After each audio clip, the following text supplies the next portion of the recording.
Mas também foi sua introdução, né? Não tem problema não. Bom, então, ó, para a gente começar o assunto, de fato, né, só relembrar alguns pontos ali desse processo de transição. Então, como é que ocorreu o fim do Império Brasileiro e a instalação do regime republicano? E aí vamos lembrar das três questões: a questão religiosa, a questão abolicionista e a questão militar. Então, acabou que isso acabou gerando, né, estabelecendo ali no Brasil, né, nesse período ali, uma instabilidade para o Império Brasileiro. Então, ele perde as bases, o exército, aquela elite agrária tradicional que mantinha no poder, e perde o apoio também, por fim, da igreja. Né? Então, a igreja, a elite agrária e os militares. Então, isso enfraquece. Não é à toa que em 1888 se proclama a, o fim da escravidão, né? Dia 13 de maio de 1888, e pouco mais de um ano depois, finalmente se proclama a República Brasileira em 1889. Então, eu já ia dar um spoiler da terceira pergunta. Segunda, quais foram as principais inovações legislativas criadas com a implantação da República? Isso a gente falou na aula anterior. E aí vamos lembrar, pessoal, separação da igreja do Estado, né? Nós vamos ter uma grande autonomia dos estados, nós vamos ter o voto que vai ser diferente, né? Acaba o voto censitário, né? Nós estabelecemos agora um outro sistema eleitoral. Então, assim, tem uma série de mudanças. Tá? Qual foi o papel das camadas populares no novo regime? Então, eles continuaram marginalizados, não participaram do processo e, eventualmente, de fato, para eles, o que vai mudar para as camadas mais pobres, basicamente é que antes ele tinha que ir na igreja para casar e agora ele não precisa mais na igreja, né? Porque agora vai existir o registro civil de casamento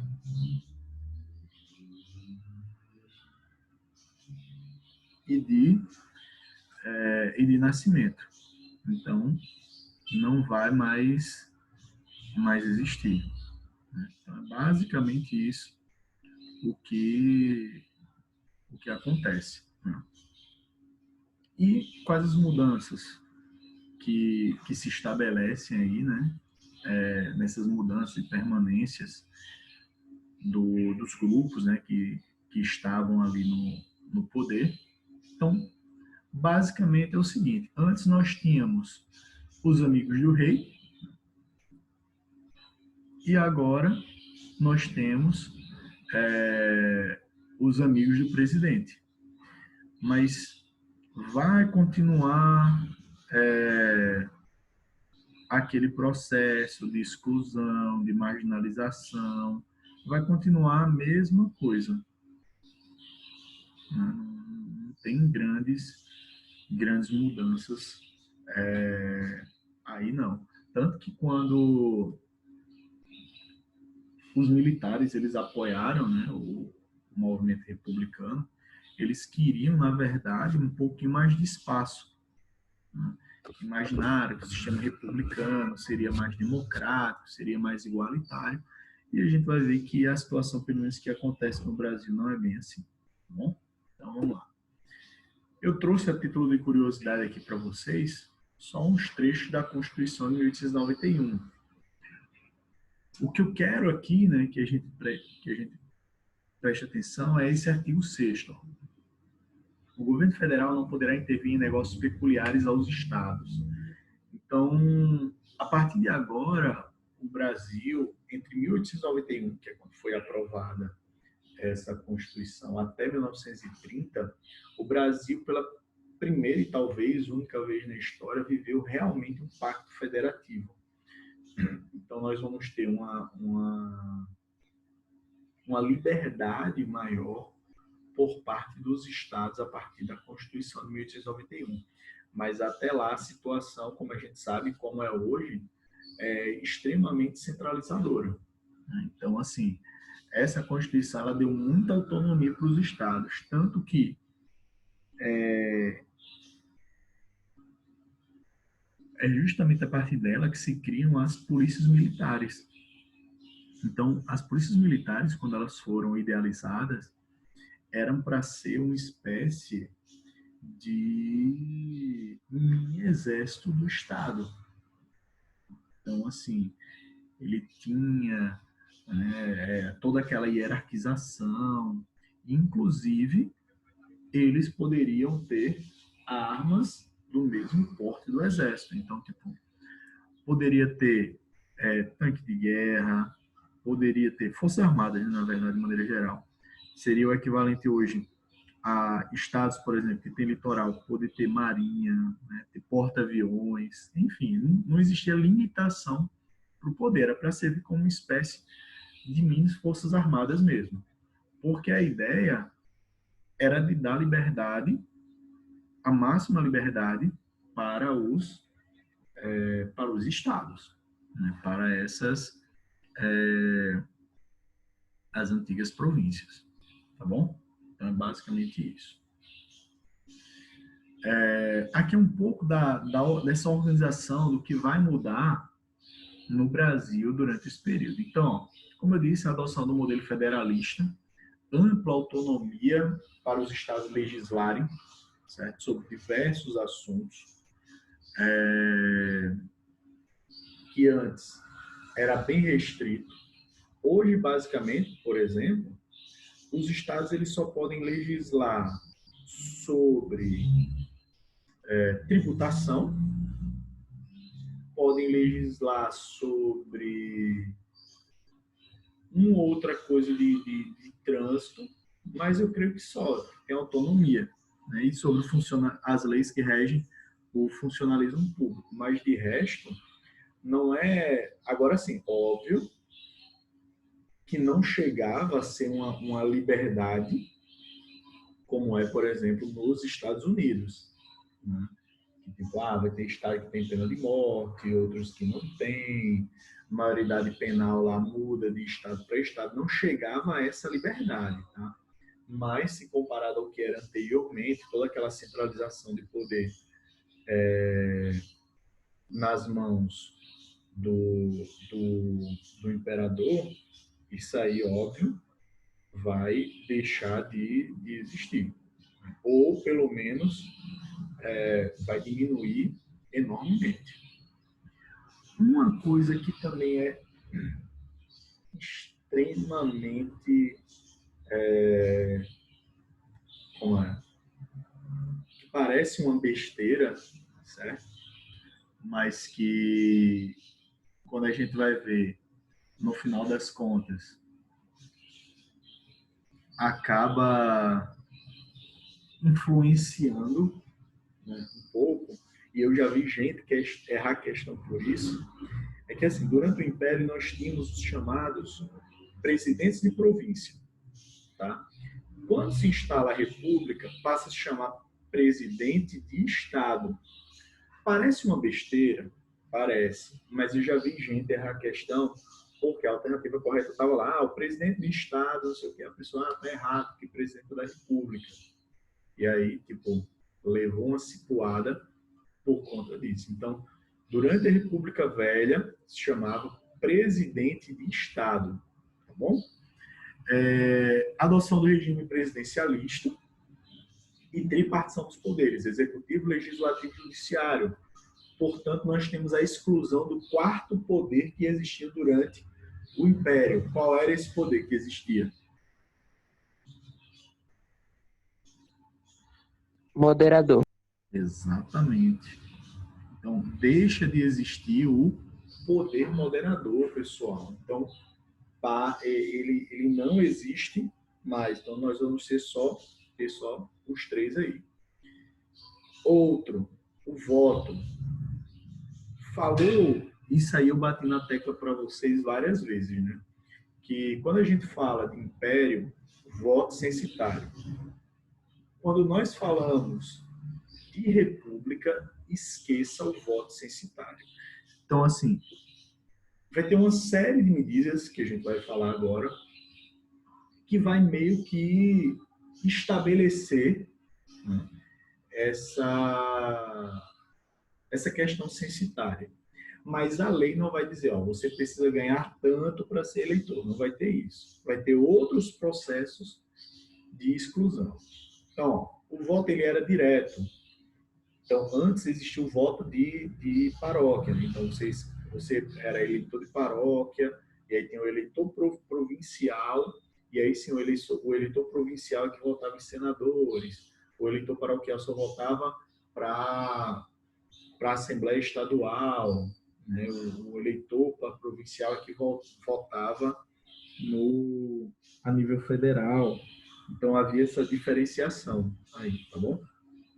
Então, quando se estabelece a república, nós temos o voto direto, teoricamente universal.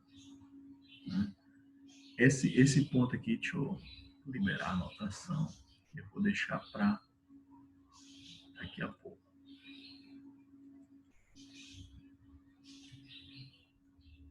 Estavam excluídos do processo eleitoral, do processo político, menores de 21 anos, analfabetos, mulheres, soldados, religiosos de ordem monásticas e mendigos. Então, quando você exclui analfabetos, mulheres, soldados, religiosos e mendigos, você está excluindo aí uma parcela enorme da população brasileira. Durante a República Velha, em média, certo? De 2 a 5% da população brasileira votava nesse período. Tá? De 2 a 5%. Então, era uma porção muito pequena da população, uma proporção muito pequena da população que podia votar. Então, assim, o voto, a proibição do voto aos analfabetos gerava ali uma exclusão maior do que o censitário no Império, no final do Império. Por quê? Porque os valores que eram estabelecidos na Constituição nunca foram atualizados. Então, vem inflação, né, de tempo e tal. Então, ali no final do Império Brasileiro, uma quantidade considerável de pessoas já podiam votar. Né? Então, assim, não precisava ser muito rico para poder votar. Se você fosse ali um funcionário público mediano, você já tinha renda suficiente para poder votar. Mas quando você exclui analfabetos, aí é uma grande parcela da população. Se hoje, pessoal, estima-se que analfabetos totais, nós temos 18% da população. Imagina ali, nesse final do século XIX, início do século XX, o quão grande não era a população de analfabetos. E aí você escolheu mulheres, que era mais 50%, pronto, os soldados, que poderiam ser mais um pouquinho, religiosos, enfim, pronto, acabou. Né? Então, era um processo muito excludente. Por que eu coloquei isso aqui para falar depois? Porque, na verdade, a Constituição, ela dava o direito do Estado escolher o seu sistema eleitoral, que poderia ser de 3 maneiras. O descoberto, que é o voto aberto, o voto semi-secreto,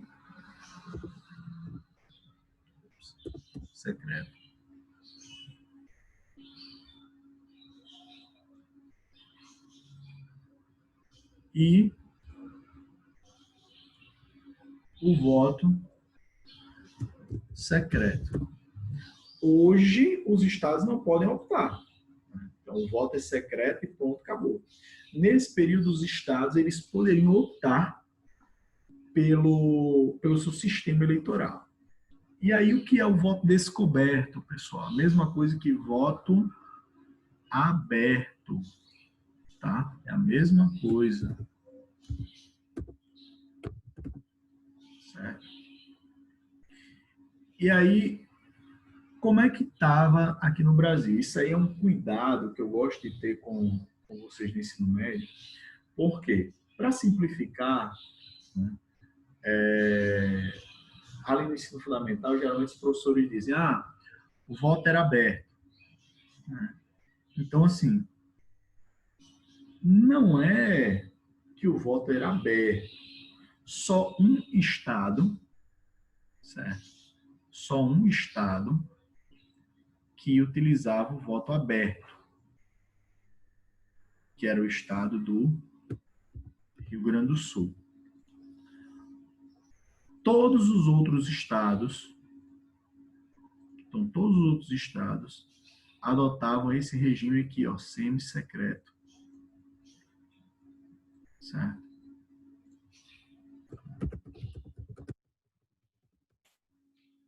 Nenhum, nenhum dos estados adotava o sistema secreto. O sistema secreto é como a gente tem hoje, tá? Como é que funciona o aberto? O aberto, vamos lá. Chego eu, né? Sou um eleitor. Cadê? Ícaro é o candidato. Né? E eu chego lá e boto lá, voto aberto. Né? Eu, Felipe Henrique Teixeira do Egito, voto em Ícaro para governador, para presidente de estado, né? Para presidente. Então, assim, isso era o voto aberto. Só o Rio Grande do Sul admitia esse tipo de voto. Os outros funcionavam no semi-secreto. Como é que era o semi-secreto? Digamos que meu amigo Hugo é um mesário. Então eu chego para Hugo, eleitor, e digo, ó, eu quero a cédula que tem o nome, vou votar em Levi agora, que eu quero a cédula de Levi. E aí ele me dava a cédula de Levi. Então, Hugo, que é o mesário, saberia em quem eu estava votando. E aí, assim, pessoal, o número de eleitores nesse período, como a gente já falou, é muito restrito. Por ser muito restrito, facilitava o controle do voto, né? Em saber em quem ia votar, em quem ia votar. Então, é justamente diante dessa situação que a gente tem aí na República Velha que nós vamos ter esse fortalecimento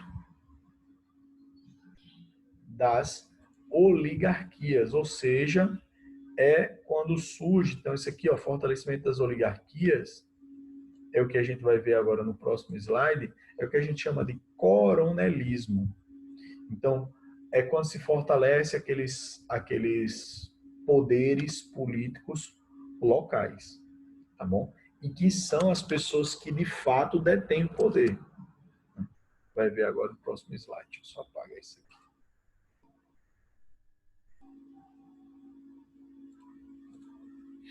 Então, ó, a gente vai falar inicialmente em relação ao sistema político eleitoral, tá?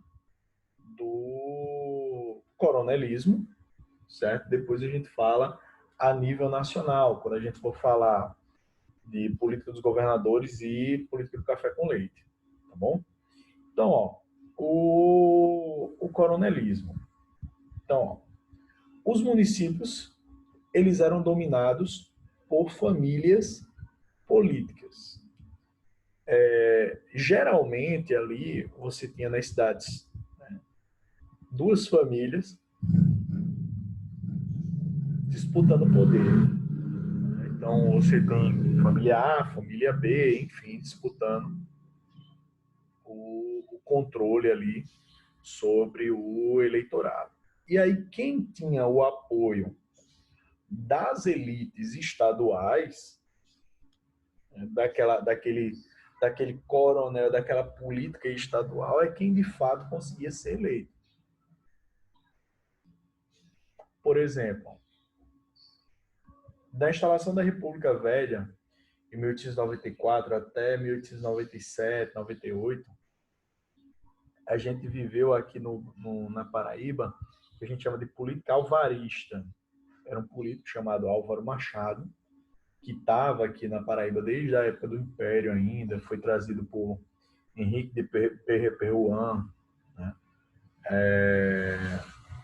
Aqui para Paraíba, enfim. Mas aí em 1890, eu não lembro exatamente a data, 97, 98, Epitácio Pessoa, ele ganha espaço aqui na Paraíba tal, e acaba se destacando. Então, dali até até a morte dele, a gente vive uma política epitacista. Então, quem manda aqui na Paraíba é Epitácio Pessoa. Tá? Epitácio Pessoa é o cara que vai, de fato, mandar politicamente aqui na Paraíba. Tá?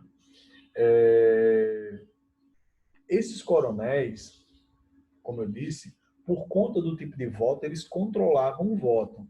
E eles controlavam o voto porque se sabia em quem votava através chamado voto de cabresto, que é o voto que é manipulado pelos coronéis. E aí as cidades vão se chamar de seus currais eleitorais. E ele conseguiu o apoio, ele conseguiu o voto de três maneiras. Vou colocar aqui. Através do mandonismo, certo? Que é o uso da violência, o clientelismo, troca de favores, e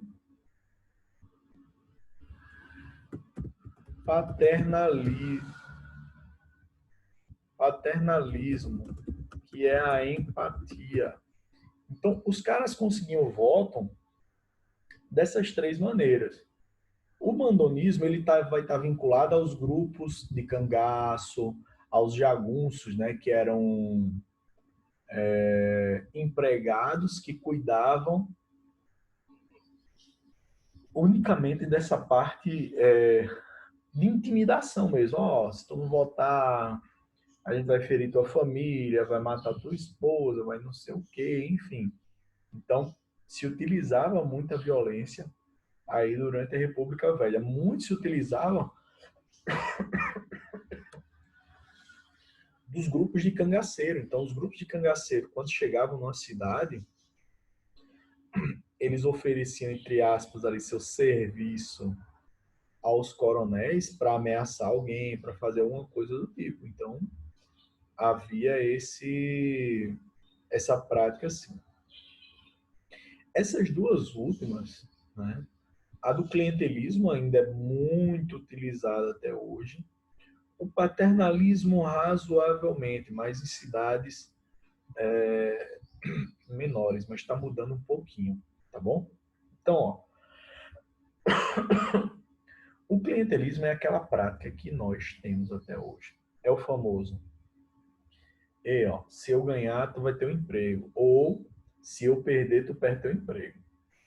Então as pessoas votam não é porque acham que aquele cara é um político convicto, um ótimo político, mas porque ela precisa daquele emprego e para se manter no emprego precisa que o candidato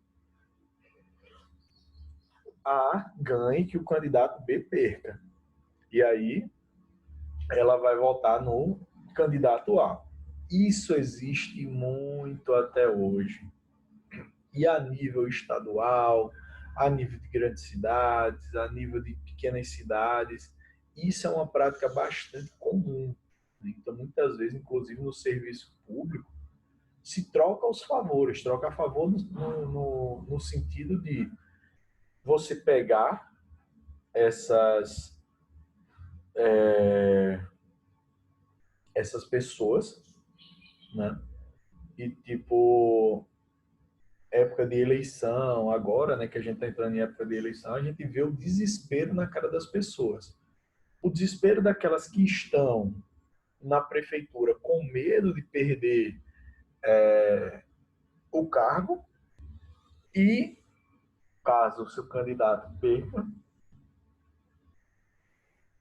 e o medo daqueles que vão entrar, dos que estão do outro lado, né? Tipo, será se eu vou me esforçar aqui, né? Fazer um monte de coisa para que fulano ganhe, para ver se assim eu consigo um emprego, né?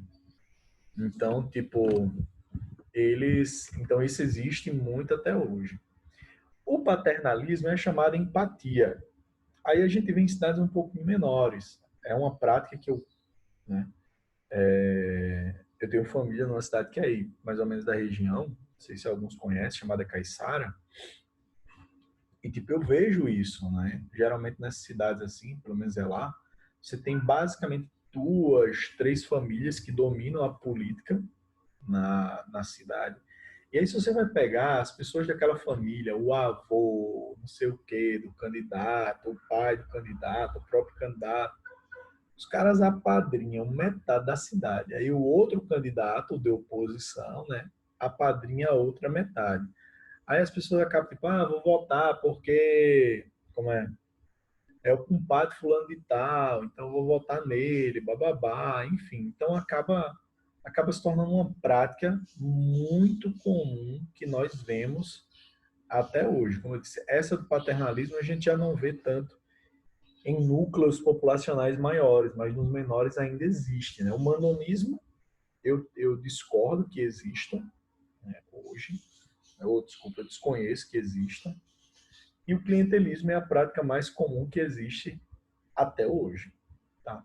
Inclusive, tem gente que se candidata com esse único objetivo de conseguir algum favor político. Então, tipo, o cara sabe, vamos dizer ali, vou pegar aqui João Pessoa, ele sabe que ele não ganha para vereador. Tipo, sei lá, vamos botar aqui para vereador em João Pessoa, ele precisa aí de, sei lá, 17 mil votos. Ele não consegue. Mas ele consegue 3 mil. Né? Mas ficou longe. Ficou longe, mas, por exemplo, digamos que a eleição para prefeito vai para o segundo turno.